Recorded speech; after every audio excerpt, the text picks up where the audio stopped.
Hello to all, welcome back. मैं हूं doctor Dinesh Joshi और आज हम नई वीडियो के साथ बात करेंगे इंट्रोडक्शन टू अकाउंटिंग, जिसमें हम बात करेंगे बेसिक अकाउंटिंग टर्म्स की, जो पार्ट 2 होने वाला है। काफ़ी चीज़ें हम इंटरेस्टिंग इसमें टॉपिक्स के बारे में बात करेंगे।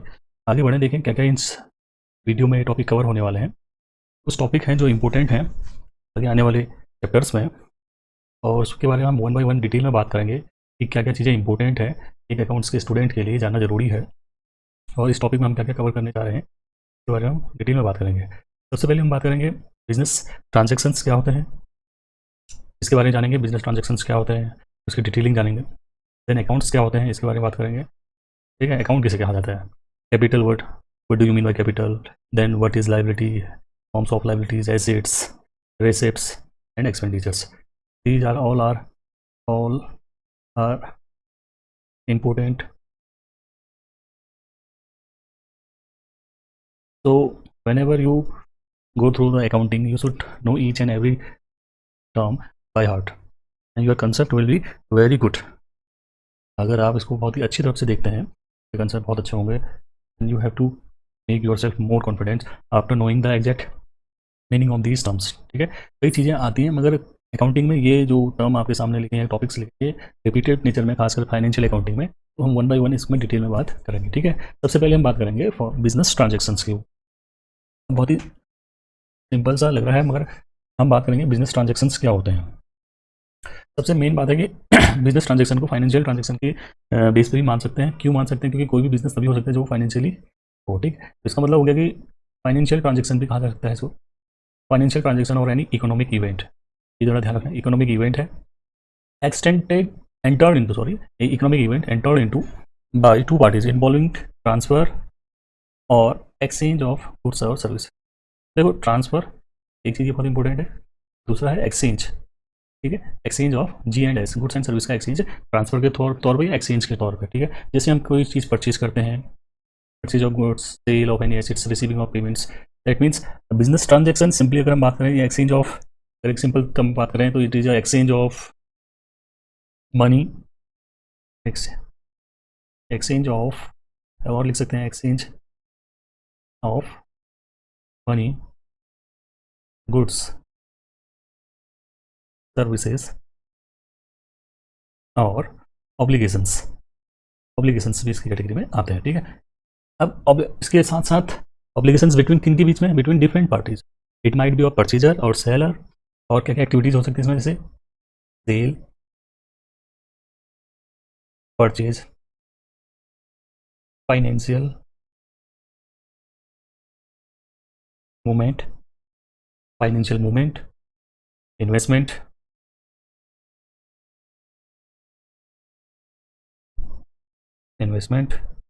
और exchange of any assets or liabilities. That means these transactions simply are documented and recorded in a company's financial record that impacted the financial statement and ensure legal and regulatory compliance. That means इसका मतलब है कि भाई सारी जो भी transaction है, business transaction, उसको प्रॉपर्ली डॉक्यूमेंटेड होता है, रिकॉर्ड किया जाता है कंपनी के फाइनेंशियल रिकॉर्ड पे। जो फाइनेंशियल रिकॉर्ड बाद में फाइनेंशियल स्टेटमेंट और इंश्योरिंग करती है लीगल स्टेटमेंट या रेगुलेटरी कंप्लेंट्स का रूप लेती है। फिर फाइनली हम किस चीज़ में पहुंचे कि बिजनेस ट्रांजेक्शन जो है एक exchange of money, good, service, obligation है बिटवीन डिफरेंट पार्टीज है, और ये एक इकोनॉमिक इवेंट है जिसमें टू पार्टीज़ का इन्वॉल्वमेंट होता है, जिसमें ट्रांसफर और exchange of goods and services है। इसको हम क्या बोलते हैं, बिजनेस ट्रांजेक्शन। जैसे हम ट्रांजेक्शन को सिंपल मीनिंग में बोलते हैं सौदा। सौदा करना कहते हैं सौदा। ठीक है, कोई भी सौदा करता है, दैट इज ट्रांजेक्शन। सौदा किस चीज़ को लेकर है, दैट मीन्स ट्रांजेक्शन बिजनेस को लेकर। बिजनेस में हर चीज़ जो है इकोनॉमिक वे पे ही रिकॉर्ड की जाती है। ठीक, बात करेंगे हम नेक्स्ट टॉपिक के ऊपर, बात करेंगे अकाउंट्स के ऊपर। अकाउंट क्या होता है करके इसके बारे में बात करेंगे सिंपल वे पे। Account, it is a record और transaction under particular head of account. That means it shows the amount of transactions and also their effect and direction. Account जो है, जो भी ट्रांजेक्शन रिकॉर्ड करनी है, एक पर्टिकुलर एक प्रिस्क्राइब्ड फॉर्म होता है, हेड होता है, जिसमें हम क्या करते हैं, कोई भी ट्रांजेक्शन की अमाउंट को क्या करते हैं, इफेक्ट जहाँ पर आएगा, जो भी इफेक्ट आएगा उसको उसी पर्टिकुलर एरिया में पोस्ट करते हैं। ठीक, अगर हम बात करें बिजनेस अकाउंटिंग के बारे में, तो अकाउंट्स क्या है, रिकॉर्ड करता है। ठीक है, जितनी भी ट्रांजेक्शन्स हैं, स्पेसिफिक खासकर एलिमेंट्स होते हैं, जो स्पेसिफिक एलिमेंट्स वो हो सकते हैं, it might be of assets, specific elements में assets, liabilities, equity, revenues, expenses, कई चीज़ें हो सकती हैं। ये सारी चीज़ों पे एक स्पेसिफिक अकाउंट्स बनाए जाते हैं, ठीक है। तो हम जो बात कर रहे हैं अकाउंट है क्या, अकाउंट दैट इज़ एक प्रिस्क्राइब्ड फॉर्म है जिसमें सारी ट्रांजेक्शन को हम क्या करते हैं, रिकॉर्ड करते हैं। देखो, record of transactions under a particular head of account, ठीक है, जिसमें हम इसको उसके इफेक्ट को पर्टिकुलर डायरेक्शन में रिकॉर्ड करते हैं। जैसे हमने कहा हमको एक मशीन अकाउंट बनाना है या मशीनरी अकाउंट बनाना है। मशीनरी अकाउंट क्या है, एक एसेट है, एसेट का अकाउंट बनाना है, दैट मीन्स ये डेबिट साइड हो गई, क्रेडिट साइड हो गई। अब यहाँ पर date particular journal folio, that means amount यहाँ नोट करेंगे, then date particular journal folio and amount. ऐसे ही कोई पर्टिकुलर फेड पे ऐसे ही कोई भी पर्टिकुलर अकाउंट हम बनाते हैं, ठीक। कोई भी हेड हो, कोई भी ट्रांजेक्शन हो, या कोई भी पर्टिकुलर रिप्रेजेंटेटिव पर्टिकुलर ट्रांजेक्शन का हेड हो, उसके लिए हम एक स्पेसिफिक क्या करते हैं, रिकॉर्डिंग करते हैं। अब रिकॉर्डिंग करने के लिए हमें एक पर्टिकुलर फॉर्मेट चाहिए होता है जिसको हम अकाउंट बोलते हैं। अकाउंट मतलब खाता। यहाँ पर हमने खाली सिंपल ये समझना अकाउंट होता क्या है, दैट इज खाता, ठीक। आगे हम बात करेंगे कैपिटल के बारे में कि हम कैपिटल को क्या बोलते हैं। इसको समझने से पहले ये जरूरी है कि कई बार आपके दिमाग में ये बात आती है कि कैपिटल होता क्या है। हम कई बार क्लासेस में या प्रीवियस क्लास में हमने डिस्कस कर चुके होते हैं कि कैपिटल में सिंपली होता क्या है। अगर हम बात करें कि कैपिटल एक फाइनेंशियल एसेट है और रिसोर्स है जो बिजनेस को ग्रो करने के लिए, ऑपरेशनाइज करने के लिए, जनरेट इनकम को जनरेट करने के लिए हेल्पफुल होता है। अब उसके कई कंपोनेंट होते हैं, फाइनेंशियल कैपिटल है, इक्विटी कैपिटल, डेब्ट equity capital, working capital, human capital, physical capital, कई प्रकार के कैपिटल, उनको आने वाली क्लासेस में हम पढ़ेंगे। अगर मैं समरी के तौर पे कहूँ कि भाई फाइनेंशियल और फिजिकल रिसोर्सेज को अगर मीट आउट करना है, जो भी फंड आपको प्रोवाइड किया जाएगा होगा वो आपकी जो हेल्प करेगा बिजनेस को ग्रो करने के लिए, वो कैपिटल कहलाता है, जिसे हम पूंजी कहते हैं, ठीक। अब यहाँ पर हम जो बात कर रहे हैं, देखिए इसमें क्या क्या है कि amount invested in any enterprise by the partners और शेयर होल्डर। में क्या इन्वेस्टेड कर रखा है, अमाउंट। अमाउंट मतलब यहाँ पर मनी से मतलब है, ठीक है। तो कैपिटल का फॉर्म हो जाएगा, हम बोलते हैं इसको पूंजी बोलते हैं, ठीक है। Secondly, it is a liability of a business towards the partners of the business. जो भी बिजनेस के पार्टनर होंगे, ए बी सी डी, कितने भी पार्टनर, जो भी पार्टनर हैं आपके, कैपिटल क्या एक लाइबिलिटी होती है, क्योंकि आपको इन रिटर्न ऑफ इट अगर आपने पैसा लगाया इन द फॉर्म ऑफ डेब्ट है या in the form of equity capital है, तो उस केस में आपको क्या है, पैसा उस हिसाब से देना पड़ता है। इक्विटी कैपिटल तो आपको डिविडेंड देना है, डेब्ट कैपिटल है तो इंटरेस्ट देना है। दैट मीन्स आपकी responsibility, that is liability create करता है। थर्डली, अगर हम बात करें, it is liability because under business entity concept, एक बिजनेस एंटिटी कंसेप्ट आता है जो आने वाले वीडियो में बताऊंगा आपको। बिजनेस इज सेपरेट, बिजनेस अपने आप में अलग होता है और बिजनेस एंटिटी अपने ओनर से अलग होती है। ये दोनों चीज़ें अलग होती है, इसलिए क्या करती हैं, ये एक लाइबिलिटी क्रिएट करती है। क्या, कैपिटल जो है एक लाइबिलिटी क्रिएट करती है, जो जैसे हम कहें कैपिटल जो एक लाइबिलिटी क्रिएट करती है जहाँ पर ओनर और entity, business enterprise that is, वो दोनों सेपरेट हैं, दे आर सेपरेट। तो हम अलग इसके फॉर्म में मानते हैं, कैपिटल के फॉर्म में। कैपिटल ही एक ऐसी चीज़ है जो इन दोनों को अलग करवाती है, ऐसा है। देन उसके बाद है, it is also known as owners equity और नेट वर्थ। कैपिटल को ओनर्स की इक्विटी या नेट वर्थ की, ठीक। ये मैक्सिमम केस में कई बार क्वेश्चन पूछा जाता है, तो आपको पता होना चाहिए कि कैपिटल क्या होता है, ठीक। और कुछ इसके टाइप्स में बता देता हूँ, लिख देता हूँ, आप लोग इसको नोट कर लीजिए। टाइप्स ऑफ कैपिटल मैक्सिमम बार होता है, फाइनेंशियल कैपिटल होती है, फाइनेंशियल कैपिटल, ठीक। Second, equity capital. थर्ड, डेब्ट कैपिटल। फोर्थ, वर्किंग कैपिटल, ठीक। एंड लास्ट वन, फिफ्थ है आपका ह्यूमन कैपिटल। लिख लीजिए, फिफ्थ भी लिख देते हैं आपके साथ, यहाँ पर लिख देते हैं फिफ्थ, ह्यूमन कैपिटल, ठीक। ये सारी चीज़ें आप नोट करते हुए चलिए। चलिए अब नेक्स्ट टॉपिक में आते हैं, लाइबिलिटीज़ के बारे में बात करते हैं। लाइबिलिटीज़ क्या है, इसके सामने आपके सामने बहुत ही अच्छा डायग्राम आपके सामने आया है। सबसे पहले इसको अपने नोट्स में पक्का डालिए, आपकी बहुत हेल्पफुल है। लाइबिलिटीज़ क्या है करके कई बार आपने ये वर्ड सुना भी होगा, और मेरे हिसाब से तो जो भी नोट्स देख रहा है उसको आता होगा, खासकर कॉमर्स के student. Amount payable oblique bracket में डाला own by the business, that means अगर लाइबिलिटी जो है एक ऑब्लिगेशंस है। अब और लाइबिलिटीज भी कई प्रकार की हैं, मगर मैं अभी आपको यहाँ पर बहुत ही डिस्क्रिप्टिव वे पे नहीं बता रहा हूँ, बेसिक वे पे बता रहा हूँ। लाइबिलिटी होती क्या है, बस liabilities are obligations that business owes to external party. ये ऑब्लिगेशन है जो बिजनेस में बिजनेस एंटरप्राइज या ओनर जो हैं वो करते हैं, दैट मीन्स लेते हैं उधार के तौर पे एक्सटर्नल पार्टीज से, विच मस्ट बी सेटल्ड, जिसको क्या है एक समय बाद over a time through transfer of money goods and services. That means obligations हैं जो एक समय बाद क्या करना पड़ता है, एक्सटर्नल पार्टी जहाँ से आपने कोई भी चीज़ की जो भी पैसा आपने मार्केट से उठाया उसको वापस करना पड़ता है, लाइबिलिटी, वो लाइबिलिटी कहलाती है। ठीक है, सिंपल वे पे कहें तो लाइबिलिटीज आर ऑब्लिगेशंस। सिंपल है कि लाइबिलिटीज जो है वो क्या है, ऑब्लिगेशन है एक। दूसरा वो हम क्या करते हैं, वो करते हैं बिजनेस में, और जिसको हमने क्या करना पड़ता है, which have to which must be settled which must be settled the time over the time through transfer of money from G and S services, कुछ भी हो सकता है। इसका मतलब है दे रिप्रेजेंट लाइबिलिटी जो है एक डेट के तौर पर, जिसे हम उधार बोलते हैं, और फाइनेंशियल रिस्पॉन्सिबिलिटीज़ होती हैं जो पास्ट ट्रांजेक्शन के थ्रू एराइज भी होती हैं।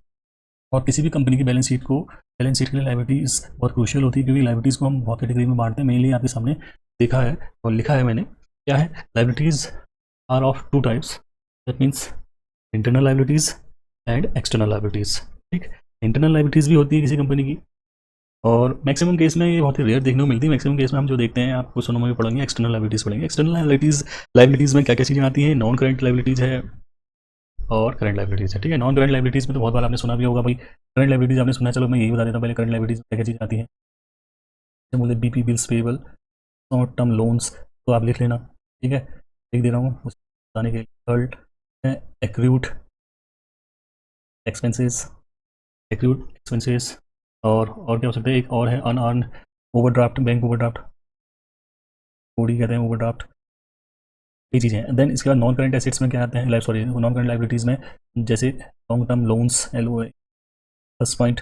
सेकेंड पॉइंट बॉन्ड्स पेबल, ठीक है, और लोन भी होता है, डिवेंचर्स हैं, डेफर्ड टैक्स है, डेफर्ड टैक्स लाइबिलिटीज़ होती हैं, ऑब्लिगेशंस, लीज ऑब्लिगेशंस भी हो सकती हैं। सिंपल है कि भाई अब आपको ध्यान देना है कि जो भी अमाउंट पेबल होगी एक्सटर्नल पार्टीज़ को ऑब्लिगेशन के मोड पे, वो सारी चीज़ें क्या हो जाएंगी, आपकी इस कैटेगरी में आएंगी। ठीक, इस कैटेगरी में, लाइबिलिटी की कैटेगरी में, सिंपल से है। और मैंने लीजिए लिख ली कि भाई हमने ऐसा बिजनेस ऑब्लिगेशन है तो हमने मीट आउट करना है और सेटल करना है ओवर पीरियड ऑफ टाइम। तो क्या करता है, फाइनेंशियल ऑब्लिगेशन भी है और कंपनी की ऑब्लिगेशन है, जो एक्सटर्नल पार्टी से हम क्या करते हैं, फंड के तौर पे पैसा लेते हैं और एक ओवर पीरियड ऑफ टाइम या कुछ आने वाले समय में वो क्या करते हैं, पूरा करते हैं। और लाइबिलिटी जो है हमारी फाइनेंशियल ऑब्लिगेशंस होने के साथ साथ वो हमारे फ्यूचर के लिए, कंपनीज़ के फ्यूचर के लिए बहुत इंपॉर्टेंट है, क्योंकि अगर लाइबिलिटी टाइमली पेड नहीं करेंगे तो कंपनीज़ के लिए हार्मफुल है। आगे हम बात करते हैं एसेट्स के बारे में। एसेट्स तो बहुत बार आपने पढ़ा होगा कि भाई एसेट्स क्या है। Assets are the properties of a business which are own by the entity. Simple है, ये क्या होती है, प्रॉपर्टी होती हैं। ठीक है, इसको हम बोलते हैं संपत्ति। ठीक, सबसे पहली बात है कि assets are the properties of business which are own by the entity. भाई जिसका मालिकाना हक जो है किसका है, एंटिटी, दैट इज ओनर का या कंपनी का जो मालिक होगा। सेकेंडली ये इकोनॉमिक रिसोर्स है जो क्या है, फॉर्म को क्या करते हैं, इकोनॉमिक बेनिफिट देता है कब, फ्यूचर के लिए। जैसे आपने एक बिल्डिंग सेटअप की तो अभी आपने पैसा लिया होगा, मार्केट से लोन लिया और उसको बिल्डिंग लोन लिया, तो अभी लाइबिलिटीज क्रिएट हो गई। लाइबिलिटीज क्रिएट होने के बाद आप एक समय बाद लाइबिलिटीज को पूरा कर लोगे तो बिल्डिंग एसेट का रूप ले लेगी। एसेट का रूप लेगी तो फ्यूचर में बहुत ज़्यादा बेनिफिट देगी, इकोनॉमिक बेनिफिट देगी। ठीक है, आपके सामने लिखा भी है, जैसे लैंड है, फर्नीचर है, बिल्डिंग है, मशीनरी है, कुछ भी एग्जाम्पल होते हैं, बहुत एग्जाम्पल्स होते हैं। अब आगे बात करते हैं, अभी डिटेल में आने वाले समय में और बात कर लेंगे क्लास में। टाइप्स ऑफ एसेट्स, ये मैक्सिमम बार आपने देखा भी होगा, सुना भी होगा। फिक्स एसेट्स में क्या हो सकता है, 3 प्रकार के एसेट्स होती हैं। पहला fix assets, second current asset, third है फिक्टिशियस एसेट्स। ठीक, अब फिक्स एसेट्स क्या होती हैं, इसके बारे में बात करते हैं पहले। Fix assets are the assets which can not be move from here and there. हम उसको मूव नहीं कर सकते हैं एक जगह से दूसरी जगह। ठीक है, वो एक जगह पर रही। जैसे एग्जाम्पल के लिए हम कहते हैं लैंड, बिल्डिंग, ठीक है, फिक्टिशियस सॉरी फिक्स एसेट है। अब सेकेंड बात करते हैं करंट एसेट्स। करंट एसेट्स जो एक समय बाद क्या होता है, कैश में कन्वर्ट हो जाता है। ठीक है, और इसका पीरियड ऑफ टेन्यूर जो होता है लॉन्ग नहीं होता है, 1 साल से 3 साल के बीच का ड्यूरेशन जो होता है करंट एसेट्स होता है। ठीक है, इसमें कुछ एग्जांपल्स हम बात कर लेते हैं, जैसे कैश है, स्टॉक है, डेटर्स हैं, और भी कई चीज़ें होंगी, बिल्स रिसीवेबल्स हैं, प्यार बोलते हैं। ठीक है, तो ये आप नोट कर लेना, 4 3 2 1। ठीक, fictitious एसेट बहुत इंपॉर्टेंट है, कई बार ये पूछते भी हैं। fictitious assets are not actual assets but rather then expenditure and losses that are carried on the balance sheet. Actually क्या है कि भाई ये एक्चुअल एसेट्स नहीं कहलाते हैं, मगर ये एक एक्सपेंडिचर है और लॉसेज है जो कैरीड आउट करते हैं बैलेंस शीट में भी, जो एसेट्स को दिखाते हैं एंटिसिपेटेड, क्योंकि ये जो है एक एंटिसिपेटेड बेनिफिट देते हैं फ्यूचर में, जो एक एसेट्स का रूप ले लेते हैं। कैसे? इसको हम बोलते हैं फिक्टिशियस एसेट को नाम मात्र की संपत्तियाँ भी बोलते हैं। जैसे एक एग्जाम्पल लेते हैं, कई एग्जाम्पल जो है पहला ले लेते हैं, मैं एक प्रीलिमिनरी एक्सपेंसेस, पूर्वाधिकार व्यय बोलते हैं, पूर्व व्यय। बिजनेस शुरू करने से पहले जो भी आप एक्सपेंसेस करेंगे किसी बिजनेस के सेटअप के लिए, वो सारे प्रीलिमिनरी एक्सपेंसेस कहलाते हैं। ठीक, और एग्जांपल है, जैसे सेकंड पॉइंट एक और ले लेते हैं, under writing commission. Under writing commission, भाई आप अंडर राइटिंग कमीशन क्या होता है? फीस होती है, अंडर राइटर को गारंटी देते हैं जब आप सब्सक्रिप्शन ऑफ शेयर या डिवेंचर देते हैं, उसका बेनिफिट आने वाले समय में कंपनी को मिलता है। और भी हो सकता है, जैसे डेफर रेवेन्यू एक्सपेंडिचर है, DRF बोलते हैं, DRF, defer, DRE, defer revenue expenditure, जो लार्ज एक्सपेंडिचर होते हैं, जो क्या करते हैं ओवर पीरियड ऑफ टाइम पे क्या करते हैं, आपको बेनिफिट देते हैं। जैसे हैवी एडवर्टीजमेंट है या रिसर्च एंड डेवलपमेंट पे बहुत ज़्यादा पैसा खर्च हुआ है, वो डेफर रेवेन्यू एक्सपेंडिचर है। डेफर का मतलब हुआ जिसको हम लंबे समय के लिए स्थगित कर रहे हैं या सॉर्ट आउट कर रहे हैं, खत्म कर रहे हैं, मगर आने वाले समय में वो पैसा रिटर्न के फॉर्म में वापस आएगा, बेनिफिट देगा। जैसे रिसर्च एंड डेवलपमेंट में कंपनीज और जैसे मेडिकल फील्ड में जो कंपनीज होती हैं वो बहुत पैसा खर्च करती हैं, इसी बेस पर करती हैं। ठीक, ये हो गए 3 प्रकार के एसेट्स। आगे बात करेंगे हम, जो बहुत इंपॉर्टेंट है वो है आपका रिसिप्ट्स के बारे में। रिसिप्ट्स, देखो रिसिप्ट्स क्या होती हैं? अमाउंट, भाई बहुत इंपॉर्टेंट है ये अकाउंट्स में। रिसिप्ट्स का मतलब क्या होता है? Receipts amount receive for selling of assets, रहेगा assets and goods and service, जो भी आपको अमाउंट रिसीव होगी किसी एसेट को बेचने पे, गुड्स को बेचने पे या सर्विसेज को प्रोवाइड करने में, ठीक है, उसको रेवेन्यू। अब रिसिप्ट्स 2 प्रकार की, एक तो रेवेन्यू रिसिप्ट्स होती है, रेवेन्यू रिसिप्ट, दूसरी होती है कैपिटल रिसिप्ट। ठीक है, amount receipt in normal course of business again sale of goods and services, ठीक है, दैट इज जो नॉर्मल कोर्स ऑफ बिजनेस, भाई आपने कोई सामान बेचा आया और कोई सर्विस प्रोवाइड की, उससे जो पैसा आएगा, जो नॉर्मल कोर्स ऑफ बिजनेस है उससे जो पैसा आएगा वो रेवेन्यू कहलाती है। ठीक है, रेवेन्यू। सेकेंडली है capital. Capital receipts against transaction which are not in revenue nature, जिसका नेचर जो है रेवेन्यू नेचर नहीं होगा, जिसको हम कैपिटल फॉर्म पे है, कोई कैपिटल मतलब बिल्डिंग या एसेट्स को बेचने पे, जो जिसका नेचर जो है नॉर्मल कोर्स ऑफ बिजनेस की कैटेगरी में नहीं आता है।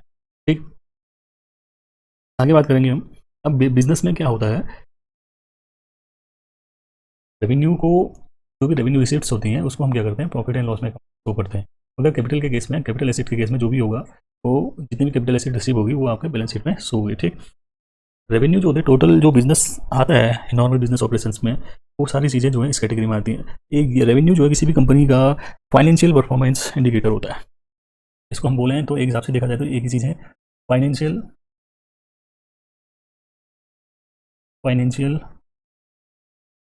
परफॉर्मेंस इंडिकेटर कौन होता है? फाइनेंशियल परफॉर्मेंस इंडिकेटर होता है रिसिप्ट्स। ठीक है, ये ध्यान रखना है, और इसको हम बैलेंस शीट में नहीं दिखाते हैं, प्रॉफिट एंड लॉस में दिखाते हैं, कैपिटल रिसिप्ट को बैलेंस शीट में। आगे बात करेंगे एक्सपेंडिचर के बारे में, बहुत इंपॉर्टेंट है, इसकी नोट पक्का बना लेना। ये आपको मैं बार बार कह रहा हूँ, कई बार आपसे पूछा जाता है कि ये चीज़ क्या है, ये चीज़ क्या है, तो आपको थोड़ा ध्यान रखना पड़ेगा। कैपिटल एक्सपेंडिचर में, सॉरी, एक्सपेंडिचर क्या होता है? अमाउंट स्पेंट और liability incurred for acquiring asset, goods और सर्विस, जो भी अमाउंट आप खर्च करते हैं, खर्च कहाँ करेंगे ये बहुत इंपॉर्टेंट है। अमाउंट स्पेंट, क्या क्या स्पेंड की है लायबिलिटी को इनकर करने में, और एक्वायरिंग एसेट्स और गुड्स एंड सर्विसेज, सारा चीज़ें क्या होता है, खर्च कहलाता है, वे एक्सपेंडिचर। अब एक्सपेंडिचर को भी हम 3 स्टेज में हम डिवाइड करते हैं। सबसे पहले तो बहुत इंपॉर्टेंट है क्या, सबसे पहला है कि भाई कैपिटल एक्सपेंडिचर, दूसरा है, सेकंड है रेवेन्यू एक्सपेंडिचर। पहले आपको भी थोड़े पहले मैंने कैपिटल रिसिप्ट के बारे में बताया, ऐसा कैपिटल एक्सपेंडिचर भी, रेवेन्यू एक्सपेंडिचर भी है, और DRF DRE भी है, डेफर्ड रेवेन्यू एक्सपेंडिचर। इसके बारे में बात करते हैं। सबसे पहले कैपिटल एक्सपेंडिचर के बारे में, पहला एक्सपेंडिचर इनकर एक्वायरिंग एसेट्स और improving the existing assets which will increase the earning capacity of business. इसमें एक इंपॉर्टेंट है कि अर्निंग कैपेसिटी जो करती है, इंक्रीज करती है। ठीक है, अगर हम कोई भी पैसा खर्च करते हैं कोई भी एसेट को, एक्वायर एसेट को खरीदने के लिए या उसको हम कब अपने पास रखने के लिए, फ्यूचर बेनिफिट के लिए, ठीक है, मालिकाना हक लेने के लिए, इससे क्या होता है, बिजनेस की अर्निंग कैपेसिटी इंक्रीज होती है, उसको बोलते हैं हम, वो सारे एक्सपेंडिचर को बोलते हैं कैपिटल एक्सपेंडिचर। और इसको हम क्या करते हैं, दूसरा पॉइंट है, बैलेंस शीट में शो करते हैं, ध्यान रखना है। अब जब हम बात करेंगे रेवेन्यू एक्सपेंडिचर के बारे में, रेवेन्यू एक्सपेंडिचर क्या कहलाता है? देखो, रेवेन्यू एक्सपेंडिचर ये कहता है कि expenditure incurred in the benefit which consumes और exhausted within the accounting year, जिसको हम कंज्यूम कर लें मतलब यूज कर लें और उसका पूरी तरह से उसका एग्जॉस्टेशन कर लें और उसको ख़त्म कर लें एक अकाउंटिंग ईयर पे। यहाँ पर एक अकाउंटिंग ईयर की बात होगी, मगर यहाँ पर अकाउंटिंग ईयर से मतलब नहीं है, क्योंकि ये कैपिटल एक्सपेंडिचर फ्यूचर बेनिफिट के लिए, लंबे समय के लिए, लॉन्ग लास्टिंग होता है। ये अकाउंटिंग ईयर के लिए, जैसे अगर हम कहें डायरेक्ट रिलेशन विथ रेवेन्यू, इसका डायरेक्ट रिलेशन है रेवेन्यू से। जितना हम पैसा लगाएंगे, मान लिया हमने जितने का माल खरीदा, उतने की हमारे पास रेवेन्यू भी आएगी। अब इसको हम कहाँ दिखाते हैं, प्रॉफिट एंड लॉस में दिखाते हैं, ठीक है। ये ध्यान रखना है आपको, कहाँ, ट्रेडिंग और पीएल अकाउंट में दिखाते हैं रेवेन्यूज को, revenue expenditure. Then defer revenue expenditure, defer मतलब जो बेनिफिट देता है फ्यूचर के लिए, वो सारे खर्चे। दो it is revenue expenditure but return of, जिसको हम रिटर्न ऑफ करते हैं मोर देन वन अकाउंटिंग, एक से ज़्यादा सालों में हम क्या करते हैं, इसको रिटर्न ऑफ करते हैं, ठीक है। जिसका बेनिफिट जो होता है will be accrue in more than one financial, ये बहुत इंपॉर्टेंट है। एक से ज़्यादा सालों पे क्या होता है, इसका बेनिफिट क्या करता है, आता है धीरे धीरे। ऐसा नहीं कि एक ही ईयर पे आएगा तो रेवेन्यू एक्सपेंडिचर है, मगर डेफर रेवेन्यू एक्सपेंडिचर लंबे समय के लिए होता है, ठीक। अब इसका मतलब हो गया वो रेवेन्यू एक्सपेंडिचर है जो हम रिटर्न ऑफ करते हैं एक से ज़्यादा साल अकाउंटिंग पीरियड पे। अब अकाउंटिंग पीरियड 12 महीने का होता है, याद रखना, 1 अप्रैल से लेकर 31 मार्च तक, ठीक है। Because it is estimated the benefit of such expenditure, कह रहा है कि भाई जो भी इसका बेनिफिट आएगा इस एक्सपेंडिचर का, इस खर्चे का, उसको हम क्या करेंगे, एक्योर करेंगे एक से ज़्यादा फाइनेंशियल ईयर पे। तो वो सारे एक्सपेंडिचर क्या करते हैं, डेफर, डेफर मतलब आने वाले सालों में इसकी भरपाई करेंगे, ठीक। ये तो हो गया आपका आज का वीडियो, ठीक है। इसको आप पक्का नोट्स बनाइए, काफ़ी इंपॉर्टेंट और इंटरेस्टिंग वीडियो रहा। तो thank you for watching, keep watching and make notes, ठीक है। अगर किसी को कोई भी डाउट है तो आप अपने कमेंट बॉक्स में क्वेश्चंस और टॉपिक्स डाल सकते हैं, उसके ऊपर भी डिस्कस करेंगे और मैं उसमें कमेंट में रिप्लाई भी पक्का करूँगा, अगर जिसका कोई क्वेश्चन अगर आता है। अगर क्वेश्चन नहीं आता है तो कोई बात नहीं, आप अपने पर्टिकुलर फीडबैक दे सकते हैं, कमेंट कर सकते हैं। सब्सक्राइब करिए, comment and like if you think so, ठीक। और आप अपने कोई भी टॉपिक डाल सकते हैं, topic insert in comment box, ताकि हम कोई भी टॉपिक को आपके साथ डिस्कस कर सकते हैं। ये तो रहा आज का video. Thank you for watching, have a nice day, bye.